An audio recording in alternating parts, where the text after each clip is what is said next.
Hello, everyone, and welcome to Immigration and Jobs Talk Show. I'm your host, Nipasa Pradhan, and I'm really happy to be here. Before we start off with today's discussion, and I invite our guest for today's discussion, I have this disclaimer. By watching our videos, you agree and understand that the information provided by our experts and attorneys, including comments and replies from users, is not legal advice. Use of information is at your own risk. So, once again, friends, welcome to Immigration and Jobs Talk Show. And today we are going to dive into a topic that touches hearts and changes lives: adoption law. What are the key legal steps of adopting a child? I know adopting an adoption is a profound journey, and not just emotionally, but legally as well. It fulfills the dreams of countless families, and it also requires exploring and understanding a complex maze of legal requirements. So, from choosing the right adoption agency to finalizing the whole process in the court, every step needs to be handled with utmost care and precision. And to help us understand this intricate process even better today, I'm really honored to welcome our esteemed guest, a general counsel and attorney at law from Singh Law, New Jersey. With years of experience in family and adoption law, our guest has been a guiding light for countless families in their adoption journey. So, without further ado, please help me welcome attorney Seema Singh after a real long time. Hi, Seema. Thank you so much for joining us back. So good to see you. Hi, Nipasa. Thank you so much for inviting me. And yes, I've been away for a bit, but I'm back here now, and I'm looking forward to this show. It's Me something too. that touches my heart with people adopting some child who's in need. So it's awesome. Thank you so much for inviting me. Thank you so much, Seema. And yes, we would love to know maybe some of your favorite cases or some favorite stories also that you would like to share a little later in the show. And, before we begin, also, folks out there, let me tell you that you can also participate in this, in this webinar by commenting whatever questions you have, especially with regard to the topic of discussion. And you can even call us, in fact, you can call us on this number that's there on the screen, 425-436-6335, and the access code is 988-888. Once you're in, you just say hello and we will be able to hear you. So, yes, thank you so much. And without further ado, I think, Seema, we are ready to start our show. And I have these questions. But before that, maybe you could tell us what can folks out there expect from this episode today? I mean, people who are looking to adopt, I will, walk them through what are the steps for adoption, what are the requirements, what are the different kinds of adoptions, and then there are, questions such as, how do you locate the birth parents or the birth father rather, and what happens in cases where the birth parents change their mind, at what point can or cannot change their mind, and any other questions that people would want to know. And if those living in New Jersey or in the US, how are children adopted, the process for adopting them from foreign countries or from interstate, following the ICPC laws. And whatever other questions they have, if I can answer them, I'd be glad to answer. But this is what they can expect to hear on the show. Thank you so much, Seema. I'm really looking forward to today's discussion. And I have this first question, and let's just jump into it. So, what are the key legal steps required to adopt a child in the United States? So before you even go into the legal steps, there are non-legal steps, and then there are legal steps to follow. So the non-legal steps include, first of all, an inquiry into, where one can adopt a child, or people who putting them up for adoption, they go to an adoption agency. So the first step is to identify the birth parents and which child can you adopt. So there are various ways of doing that. First, you can go to adoption agencies. There are other placement through networking with friends. Sometimes people go to their churches or temples and talk to their clergies or doctors. And then in New Jersey, you have the New Jersey Division of Youth and Family Services, and they have a foster care system where one could adopt eventually, but foster care is not adoption. Those are just for temporarily housing these kids. But it could become a resource to identify a child who could be put up for adoption later on. So once you have identified the birth parents, the process starts. And there's a home study that is conducted. So it's an opportunity for the agency to learn about the prospective adoptive families, and for the families to learn about the role of these adoption agencies. So a pre-service training is first provided. There's 27 hours of training to the prospective adoptive parents to sort of walk them over, what is required, and to determine if adoption would be feasible for them or not, and to prepare them for responsibilities to, for these children. Then there are these adoption agencies do individual home visits to the parents, the birth parents who are wanting to put up their child for adoption. And they go through the family's history, the family story, who the family members are, and it's a detailed one. Then they check into references for these people, talk to other family members, talk to neighbors, talk to whoever they feel is necessary. And they establish whether there's a criminal history, what's the educational background, the employment, childcare, all of those issues are determined. Then finally, there's an approval and licensing.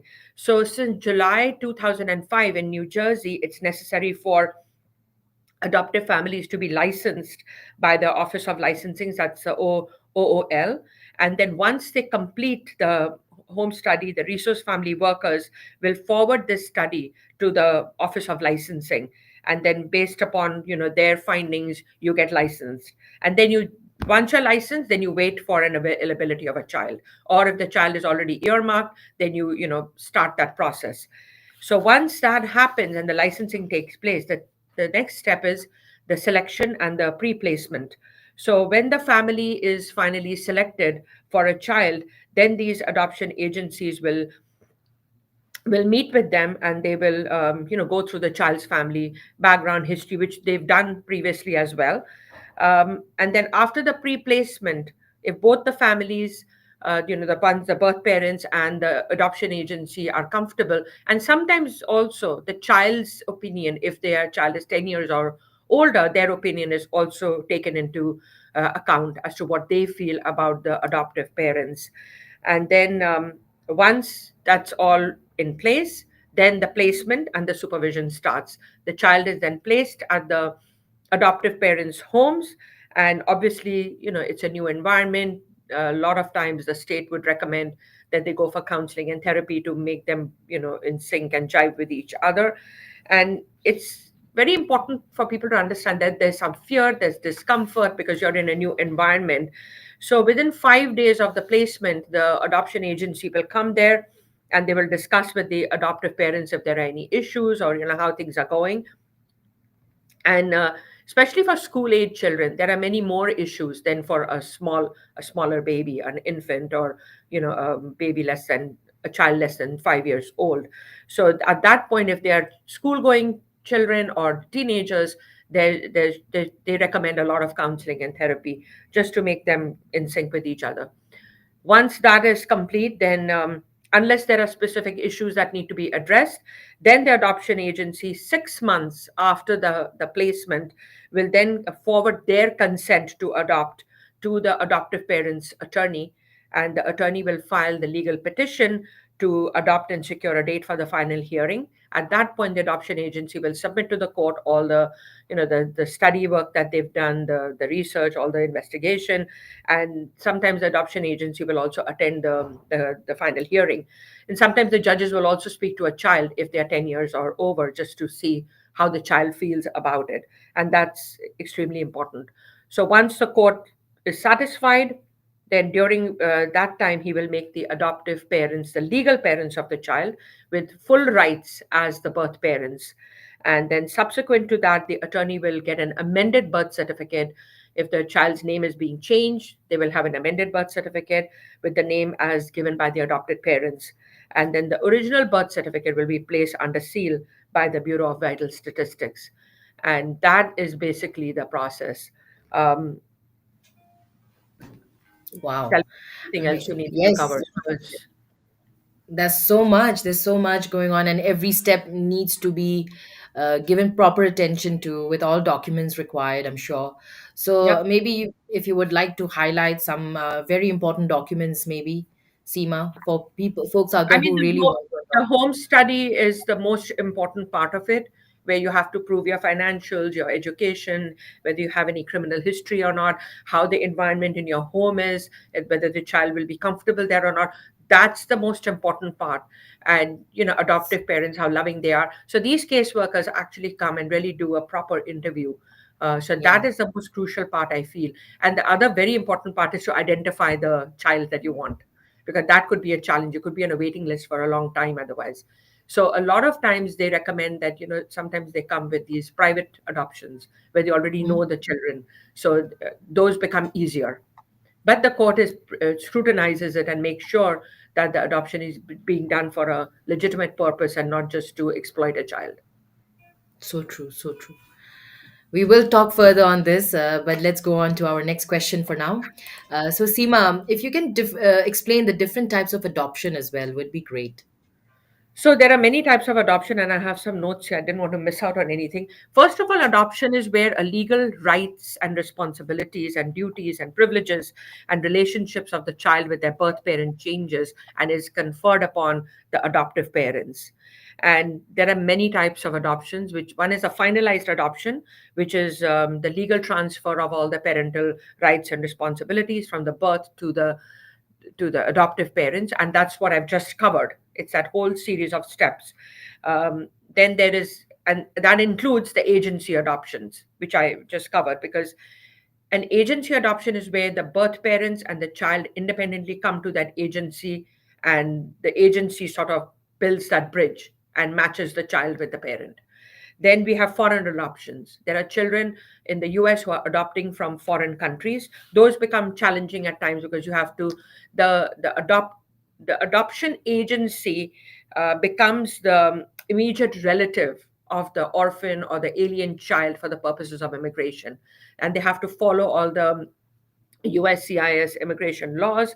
They also have to comply with the Inter-Country Adoption Universal Accreditation Act, and they have to comply with each country's supervision and visitation requirements. And then once they come into the country, there are Hague Convention on Inter-Country Adoption. Once they enter the United States, that they also have to comply with. So foreign adoptions can become a challenge because of all of these laws that you have to, you have to jump through these hoops. Then you have private adoptions, which is where the agency becomes involved in providing services to each birth parent, legal parent, prospective adoptive parent who is considering to place the child for adoption. In a private adoption, there is a direct contact between the two sets of parents. And sometimes they often have already met before the child's birth, or they attend the birth at the hospital. So it's very early on in the age. And there is direct contact between them. So they've already met, they've spoken even before the child comes into being.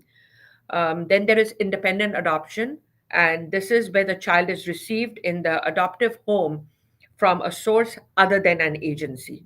And then subsequent to the placement, they are placed first, and then the court orders an agency to conduct the adoption complaint investigation. So like in a finalized adoption, you have the home study and all that taking place first. In an independent adoption, the child is adopted, and then before you go to court for the final, for the formalized documents, the court will then appoint an agency to conduct the ACI, the adoption complaint investigation, and to make sure that that home is, a proper place. Then you have step parent adoptions, where, adoption of a child by the birth parents' current spouse and or a relative adoption, that's, between the in the families. Then we have another situation of open adoption, where there is, even after the adoption, there is some kind of a minimal contact that the child maintains with their birth parents. Um, Whether it's sending a letter on every birthday, or meeting minimally once a year. So those open adoptions in New Jersey are not enforceable. So even if some promises are made upfront that, okay, yeah, yeah, yeah, you can keep in touch with your children, um, and then the adoptive parents change their mind, in New Jersey, the birth parents cannot enforce that because open adoption is not recognized in New Jersey. Um, then you have interstate adoption, where There could be adoption between the different states of New Jersey and Pennsylvania, or those states get involved.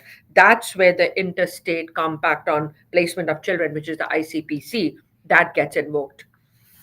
So there's a both for the sending and the receiving state. There are laws that have to be followed for that as well. So these are the various kinds of adoptions that are out there for out people to there. consider. Thank you so much, for covering that in details, telling us about the different types of adoption that are available out there, existing out there. Thank you so much. And at this moment, Seema, I'll just quickly say hello to our folks who have joined us. Farooq on YouTube, then Sunita, we have Ahmed on LinkedIn, Sahil as well. Thank you so much for joining us with your questions. We are going to address them shortly. So please stay with us on our show. Let's move on now, Seema. So, what are the general eligibility criteria for prospective adoptive parents? And, are there specific legal or financial prerequisites to meet? Yes, there are requirements. Age is an important one. They have to be at least 18 years or old, which I feel 18 is also too young. But yeah, the age is 18 or older and at least 10 years older than the child that they want to adopt. That's one requirement. Then you have the residents. The adoptive parents must be New Jersey residents. This is if the adoption is happening in New Jersey. Then health, the adoptive parents must be in good physical and mental health. Then you have the background, which is extremely important. They should have a clean criminal and financial background. A home study is conducted. They have to pass this home study, which includes criminal background check, interviews, visit to their home, references must match up. That's pretty strenuous. It's like a very detailed kind of home study they need to pass. Then licensing. They have to be licensed by the OOL, which I covered prior. And after they pass the home study, they have to get this license. And the licensing inspector will visit the adoptive parent's home to ensure that they meet these licensing requirements. They have to be licensed to adopt. Then married couples must both agree to adopt the child. It cannot be that one spouse wants it and the other doesn't. They will not allow an adoption to go forth. Then subsidies. Sometimes adoptive parents also get subsidies, which includes a monthly payment and one-time payment for legal fees. It all depends on the scenario. That's not a hard and fast rule in every case. Then the birth parents, the New Jersey laws to protect birth parents. There are specific laws to protect the birth parents, including financial support and the right to change their mind. They have a right to change their mind before the finalization. So these are the requirements that are needed. And in New Jersey, there is no discrimination. All peoples of all race, religion, sexual orientation, and marital status are eligible to adopt. There is no such discrimination on any kind of, you know, any person. All right. Thank you so much. Thank you so much, Seema, for letting us know about all these different criteria that are out there. And we're talking about home study, does it happen that, suppose real parents, like real birth parents of a child, if they're not able to meet some certain requirements, and maybe there are people in the neighborhood noticing it or in the school noticing it, do you think people from home study can come and probably seize your child? Well, that's if some complaint has been filed to DIFUS. But if an adoptive parent wants to put their child up for adoption, then the review is different.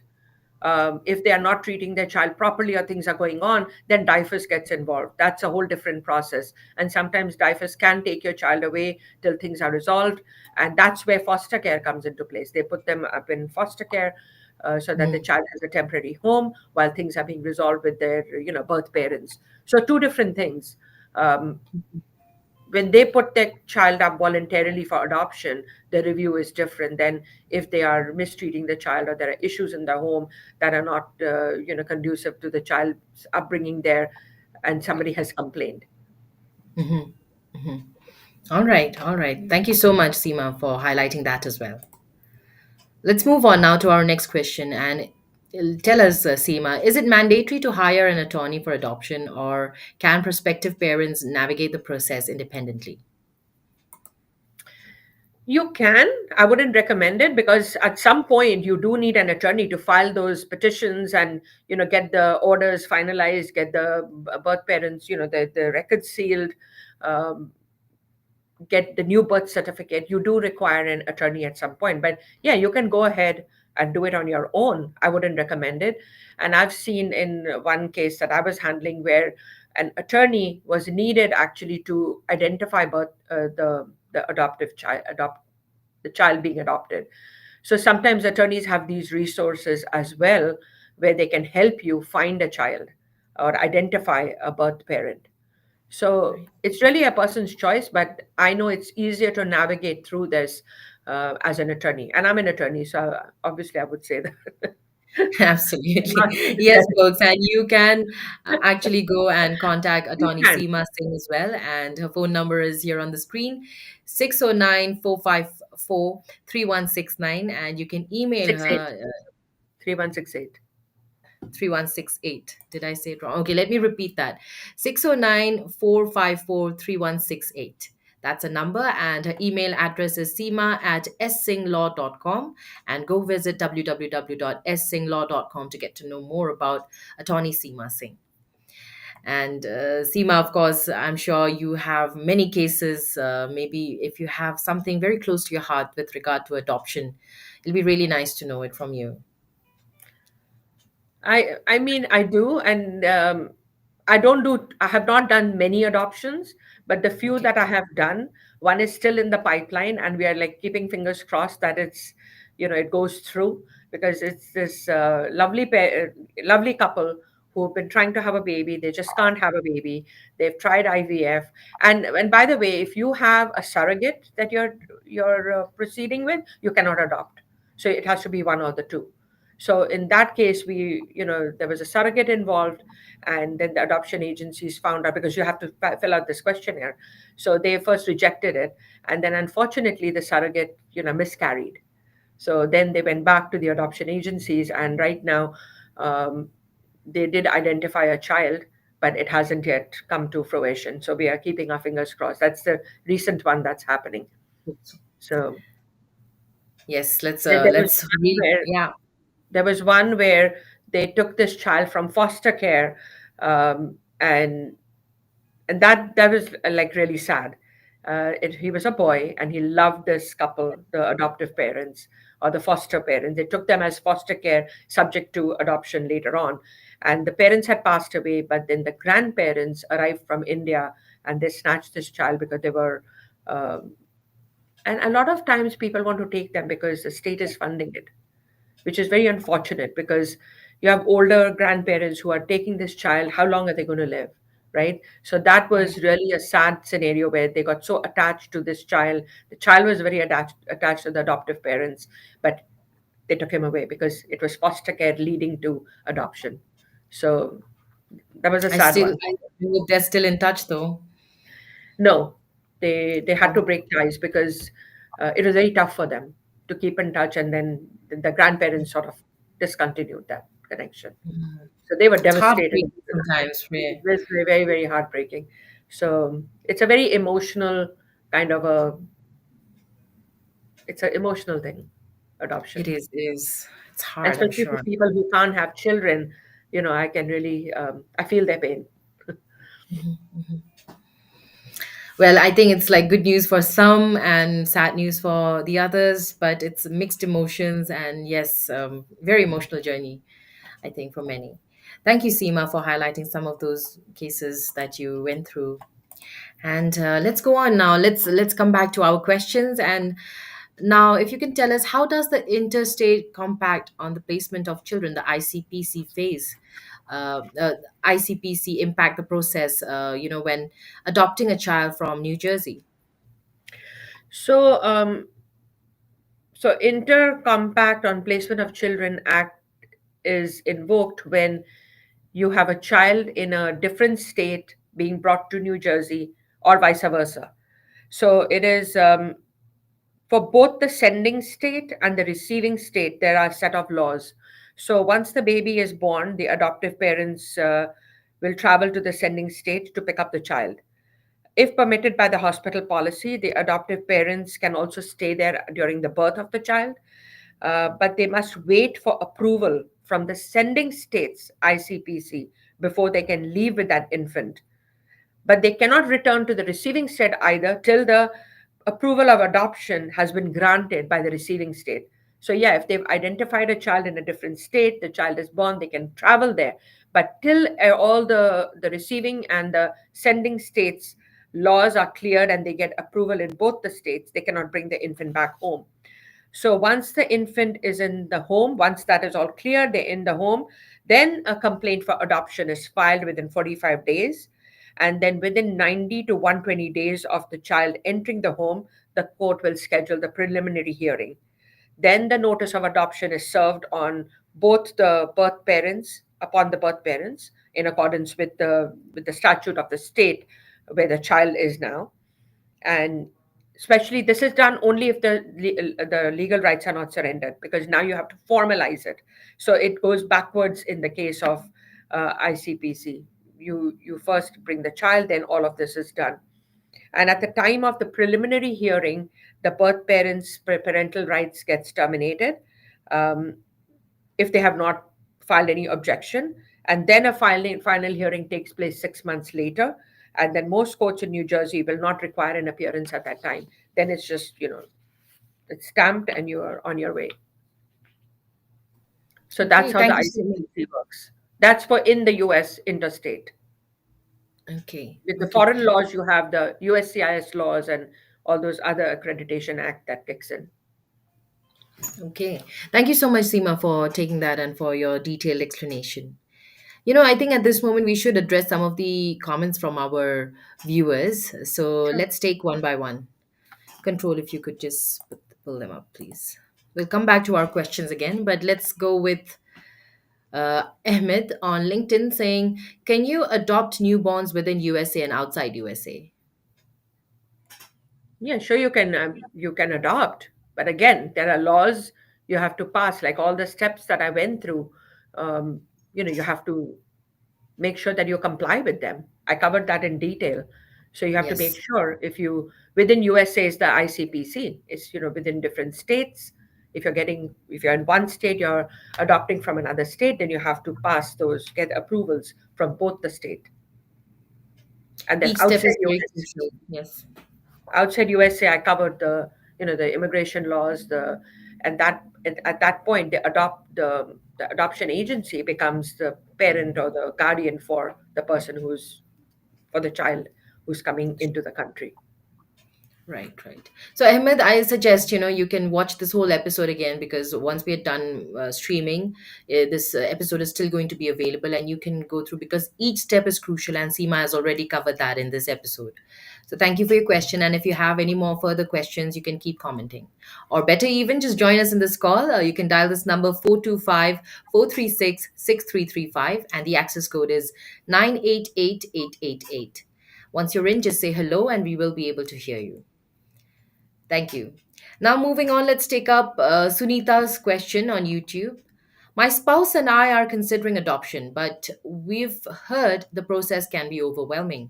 What are the first legal steps we need to take to ensure we are eligible to adopt in our state? We've I, already I identified a child we want to adopt through a private agency. So I don't know which state they are in, but each state has their own adoption laws. The laws that I covered belong to the state of New Jersey. So if you're in New Jersey, if you go back to the whole show, you'll see all the steps I've outlined. But an adoption agency can actually walk you through those steps. You should hire an attorney, because eventually you will require that attorney to formalize that entire process and to finalize your adoption, to do the changes in the birth certificate, to seal the birth parents, the records of the birth parents. All of that is sealed, and very rarely, I've never heard of these being ever reopened. So if you go through that, if you can get a child right away and everything goes fine, the adoption can really go smoothly. So the biggest issue is to to identify the child, and if there is a child ready to be adopted. So your best bet is to go to the adoption agency in your state and discuss it with them. There are sometimes attorneys who do adoptions in that state. They have the resources also to help you identify. So that's what I would recommend. Thank you so much, Seema, for taking that up for Sunita. Sunita, thank you for your questions. If you have more questions, you can keep commenting or please join us on this call. Let's go on now. Let's take up Sahil's question. This is on YouTube. What are the key differences between federal and state adoption laws in the US, and how do state specific laws impact the domestic infant adoption process? Okay, Anything you I want to covered say? all of New Jersey. So if you go back to my show, I have covered how these laws are impacting and what processes are in place for the adoption. There are, identifying the child. There's an inquiry process. There is a home study that's conducted. There are references that are obtained. Then you go to the court. You go for licensing, where the home study, all of that is produced. Once you get your license to adopt, that's when you can actually adopt. I've covered it in detail if you hear the show from the beginning. They may be Right. just getting on right now. Yes. Yes, Sahil, you can always go back and listen to whatever Seema has already touched on because she has covered each step very much in detail and it'll be very helpful for you too. I hope that you were there since the beginning of the show, but even if not, you can always go back and listen to it. But Thank you, Sahil. if you're going to an adoption agency, they can walk you through these steps as well. Hire an attorney in your state, wherever you are, to adopt, and they can help you as well. An adoption attorney, in fact, has resources as well to help you identify a child. Perfect. Thank you so much, Seema. Thank you, Sahil, for your question. Let's take up Ame's questions on YouTube. I'm interested in adopting a child from foster care. What are the specific requirements and timelines under the Adoption and Safe Families Act that I should be aware of?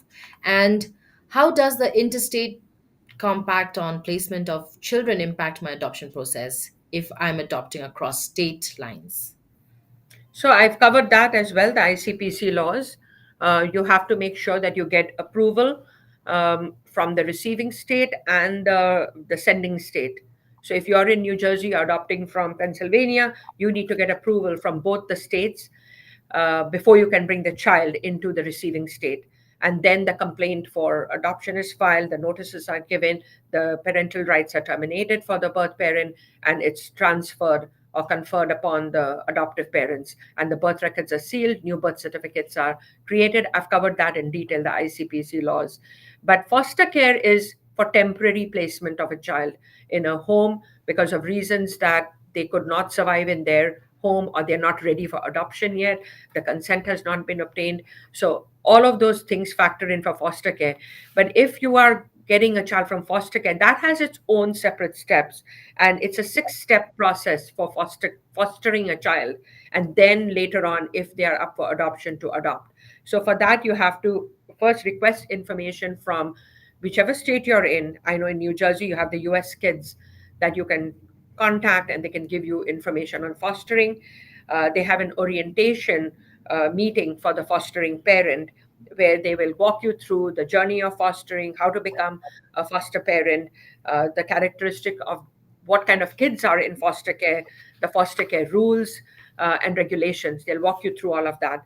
Then you have to submit a foster care application, and your agency's social worker can help you put all the required documentation, the background checks, the personal references, the state-specific criteria, all that is compiled with your application for fostering.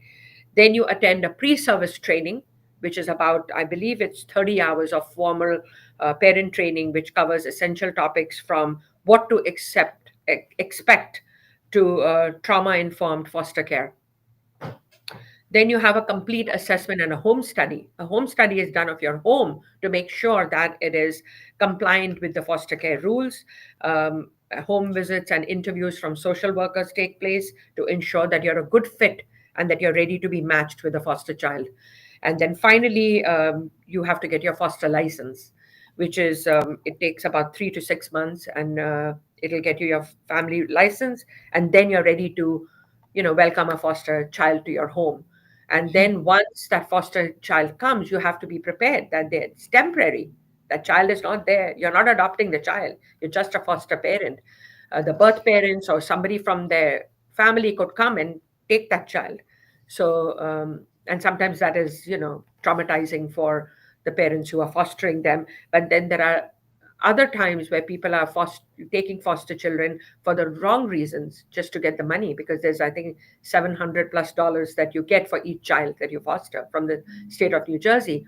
And Mhm. there are other there's other kinds of monies that you get as well. So for example, if you're working and you're fostering a child, you could also get childcare services while you're working, or special transportation reimbursement, or any infant care items, um, car seats, bicycle helmets, all of that can be provided. And then flexible Mhm. funds for the child's special needs. If it's a special needs child, then that money is given as well. So it's a huge responsibility when you are a foster parent. You have to do it for the right reasons. So true, so true. So, Seema, talking about foster parents, foster children, is there like any specific hard and fast rule, or as in like the minimum time or the maximum time? Just, I mean, because there's so much chances that they could get attached to each other, right? I don't believe there's any minimum or maximum time. That's, Okay, it's on a case by case so basis. it can The go on child, to a year, 2 years, 3 years. I've known of an individual who fosters three or four children, and I would always wonder why she's been selected as a foster parent, because Mhm. I didn't believe her home was equipped for four children, but Okay, she had them for almost 3 to 4 years. wow, So, but then there are foster kids that can come for a few months. So right. there's no hard and fast minimum or maximum requirement. Mhm. It's on a case by case basis. All right, all right. Thank you so much, Seema. Thank you. And let's go on now. We have Rajesh who has joined us on YouTube. He's asking, what are the key provisions of safe haven laws and putative father registry laws, and how do they impact the adoption process, particularly in cases of infant relinquishment and unmarried biological father's rights? Anything you want to say on this? Well, first of all, in New Jersey, a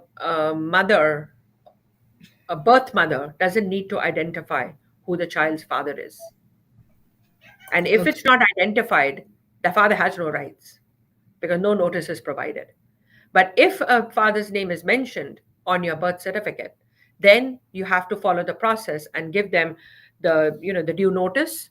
And within 120 days, if once the proper service of notice is done and they do not respond, um, then it's waived. And if a mother refuses to give her father's name, that the courts will waive that. In New Jersey, it's not required, but I'm not sure about other states. I know New Jersey, if the father cannot be found, then that's an at risk adoption, because then the father could surface at some point. But if the father's name is not mentioned on the birth record, then that's waived. So All I'm not right. sure what kind of rights those are, but that's what it is. If a parent is missing, then there's a diligent search that must be conducted, and proper service of you need to contact all the proof of contacting all the different agencies, for example, the local post office, the motor vehicles, the county welfare agency, the municipal, the state police, the state prisons, um, and any other social service law enforcement agencies need to be send a notice regarding finding that missing parent. And then failure to receive a response within 45 days is a negative response. So you Okay. have to do that due diligence to find the parent, if the father, if the name is mentioned on the birth certificate. All right. All right.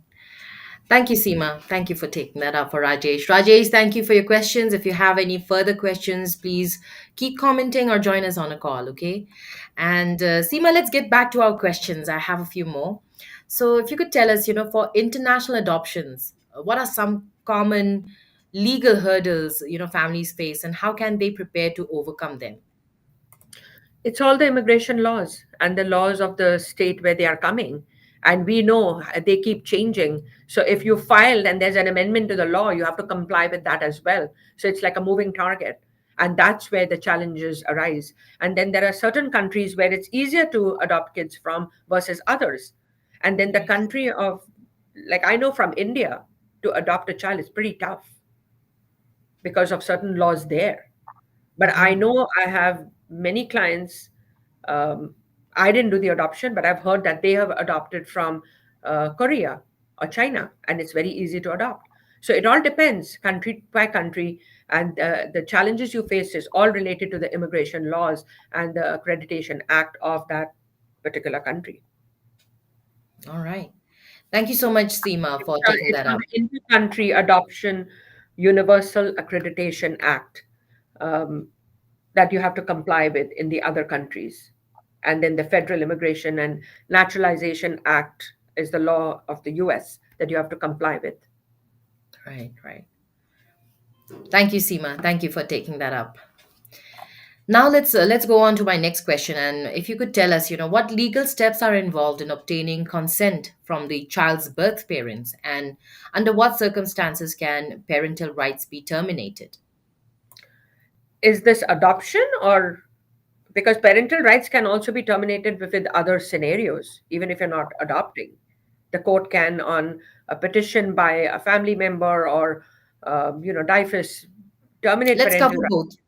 Let's If cover the both scenarios. Right. So that's a whole legal process. You have to file the application. There's hearings. There's again interviews, home studies. A guardian ad litem is appointed, which is the attorney for the child specifically. So you can get the parental rights terminated for many other reasons, not necessarily just for adoption. And getting consent from the child's birth parents is all again the steps that I've covered. The Yes. birth parents will come and voluntarily say we are putting our child up for adoption. So basically, they are consenting, but subject to whether the adoption agency feels that, um, you know, or gets an entire rundown on the background of the families, who does a home study. So in both scenarios, a home study is done with the adoptive parents and with the birth parents. They go and check out all the background so that they have it in their record to supply it to somebody who's wanting to adopt. Mhm. Whether they have special needs, all of that is identified. Any criminal history of the parents, adopting parents would want to know what's the background of the child. Yes. So when the child is voluntarily putting it up for adoption, to me, that's consenting. Yes. But in other scenarios, a court can intervene based upon a petition made by someone or the other to terminate the parental rights because of mistreatment of the child, abuse. DIFUS can intervene. So there are many scenarios where a parental rights can be terminated. It's Yes. a Even strict threshold, separation. but it can be done. It has been done. Right, right. And Right. sometimes one spouse will move against the other spouse to terminate their parental rights and to take sole custody of the child. And Exactly. in those scenarios, it happens a lot in divorce cases where Yes. the one parent is not suitable or has lot of issues, where the other parent will move the court to terminate the parental rights. But again, the court can appoint a guardian ad litem for the child to make sure that a child is represented as well. Right, So right. Thank you, Seema. I mean, thank you for highlighting those and for taking this up and for the detailed explanation. Thank you. Very much important, I think. And now, going on, let's move on to our next one. So, what happens if a birth parent changes their mind after placing their child for adoption? How does so the law, the law protection for both the child and the adoptive family in such situations? I mean, what do they do? So when I took you down the steps, we came to that final step where the court terminates the rights and hands it over to the adoptive parents. Once that happens and the parental rights have been surrendered, you can't go back. Then Oh, the okay. adoptive parents have equal rights as the same rights as the birth parents. So once Mhm. that is finalized, everything is locked, sealed, closed. You cannot turn back. I think in most cases they'll ask the child then who did they want to choose? Is it? No, that's already done.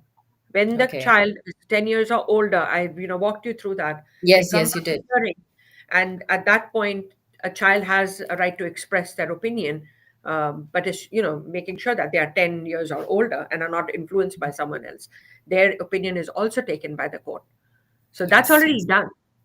It's done, Once all of right? that is done, and please understand that the child has already been placed in the adoptive parents' homes. So when you're coming for this hearing, it's 6 months after. So at that point, you can change your mind before everything is signed and sealed. But once that is done and the parental rights are surrendered, you can't go back. There's no going back. No. But you have enough time before that. Exactly. Exactly. All right. So, anything that protects, these, anything, any law that protects the birth parents if they want to go back, no, nothing, right?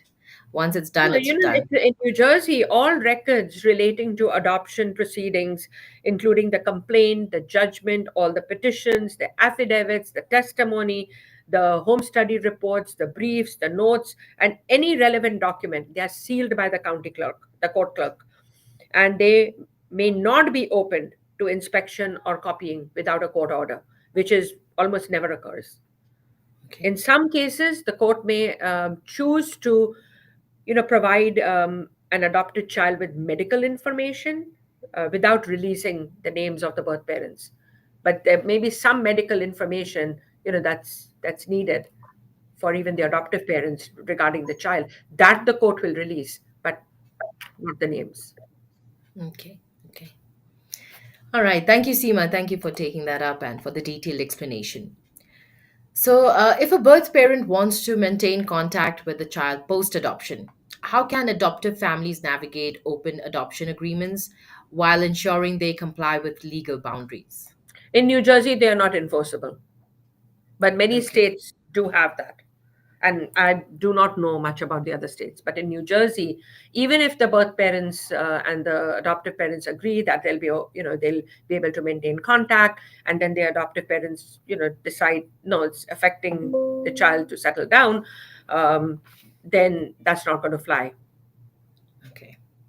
Marianne? Thank you, Seema. Thank you. And what about cases where these adopted kids, adopted children, find out later that they were adopted, and they really want to know who their birth parents were? What about situations like that?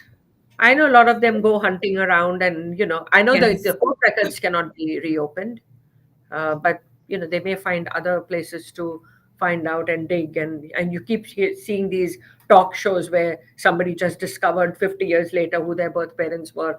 So I'm not sure Right. how that works, but I know court records. I've never seen it being reopened, because that Mm-hmm. literally strips the adoptive parent for all the rights and responsibilities and what all they've done to the child. So it's pretty unfair.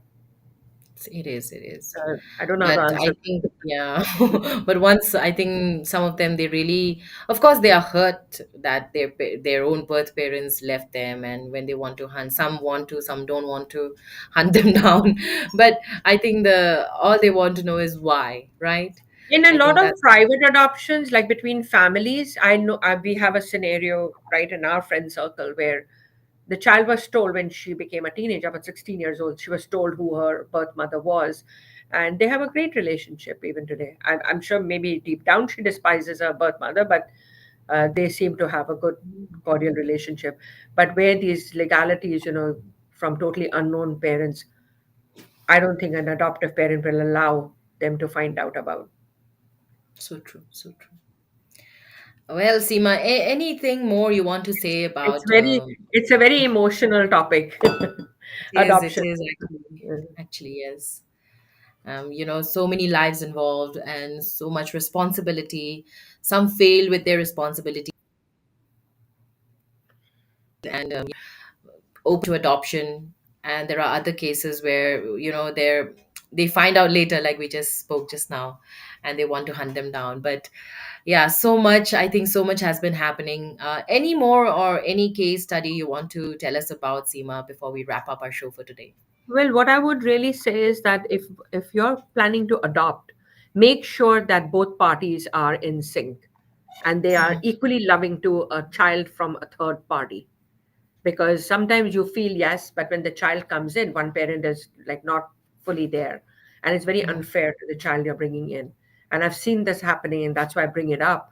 You have to be fully in sync, because when you adopt a child, he's your legal heir, or he or she is your legal heir. Whatever you have belongs to them. So you got to be really be true to yourself that you really want to adopt someone. A lot of people can't share, thinking that it's someone else's child. So make sure that you're adopting for the right reasons. You're really wanting to adopt. You really love children, because I don't know if I could adopt. Being very honest, I don't know if I can adopt someone's child. Mhm. So you have to really, do soul searching and be honest to yourself. Is, can I adopt? Can I be true to this child that I'm bringing in? And I've seen really loving parents. My friend's daughter has adopted children from Korea, and I see the way those kids are like Indian. They look Korean, but they're They completely speak. Indian, and they are so loved by everyone. So that makes you feel good. I love seeing that, but I'm not sure if I could do it. So you really have to be true to yourself, because this is a very emotional. It's an emotional process. You really have to love children. So that I would really caution everyone that do it for the right reason. Sometimes people feel, oh, we are married, we're not having kids. Okay, let's adopt. But that's the Mhm. wrong thing. Make sure you really love kids to adopt. That you really want to give them their You all, really want your to get, all. yes, exactly. Not only your all, your financial all. Financial all, everything. I mean, That's, because you're leaving behind everything and your kid. So, yeah. yes, I'm sure. Must be so hard. But yes, oh wow, a very emotional topic, and I'm sure I'm only folks out there who are going through all these processes will know. And we would love to know your side of the story as well. So, folks, if you have anything to share about yourself or your friends, families, anything, we would love to know. So keep commenting, maybe tell us, you can mail us. And if you need an attorney, maybe to navigate through your adoption process, why not contact attorney Seema Singh, and her telephone number is 609-454-3168. You can even email her. Her email address is seema@ssinghLaw.com, and you can go visit www.ssinghLaw.com to get to know more about attorney Seema Singh. Seema, it's been really great chatting with you, and today's topic was, I mean, heart touching and very emotional as well. It was really good to know from your side, especially about New Jersey, the laws and the legal steps with regard to adopting a child. So yes, will be that'll be really nice. And anything more you want to add before we leave, Seema? Well, thank you so much for inviting me. It's a lovely topic. I love covering this topic.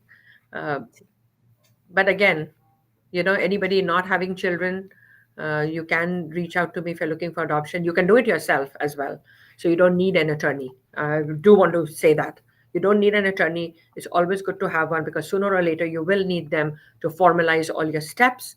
That needs You have to be in court for that to do it. But yes, you can do it yourself as well if you are willing to teach yourself and do it. Go for it.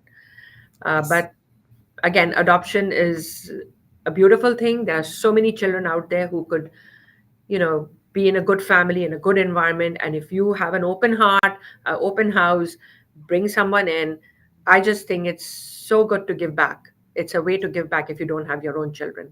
If you have your own children, think 10 times, because you don't want that disparity to come. And I'm not even sure how willing adoption agencies are to give you a child for adoption if you already have children. I think they're more pro to people who cannot have and are willing to bring somebody home. But absolutely, if you can give a home to a child who's out there, who's an orphan, who has no one, it's the best thing you can do ever. Or to even a child who is in a family that cannot give a good upbringing to that child and wants to give them up for adoption, go for it. Thank you, Seema. Thank you. Really, I mean, those end notes were also very important to keep in mind. So, thank you so much for joining us today. And I really hope to see you back once again very soon, I hope. Though it's the holiday season kicking in, I know we are all in the holiday mood. I know everybody. Happy holidays. Enjoy your New Year 2025. Can't wait for the New Year to come. But everybody stay blessed, enjoy, stay healthy. Most important. Keep your health in order, because health is wealth. And without that, you could have everything and you have nothing. So good luck to all of you. Stay blessed. Nipasa, thank you so much. And Job Talks, always a pleasure to be on this show. Thank you. Thank you, Seema. God bless you too. You stay loving and kind, and Thank I hope you. God blesses you more with more love and abundance. And happy holidays to you too. Merry Good Christmas. news, all the blessings. Thank you. Thank you. Thanks. And see you soon, Seema. All the Yes. best. Thanks. Thank you, folks. Thank you for joining us today. It was a great time, and I hope you enjoyed this discussion. If you have your questions or stories to share, please feel free to keep commenting. We would love to know your side of the story as well. And yes, don't forget to like, share, and subscribe to our channel. We are Immigration and Jobs Talk Show. We are on YouTube, LinkedIn, and also on Facebook and on X. Don't forget to connect with us, and yes, hit that bell icon so that whenever we have discussions like these, you're also notified.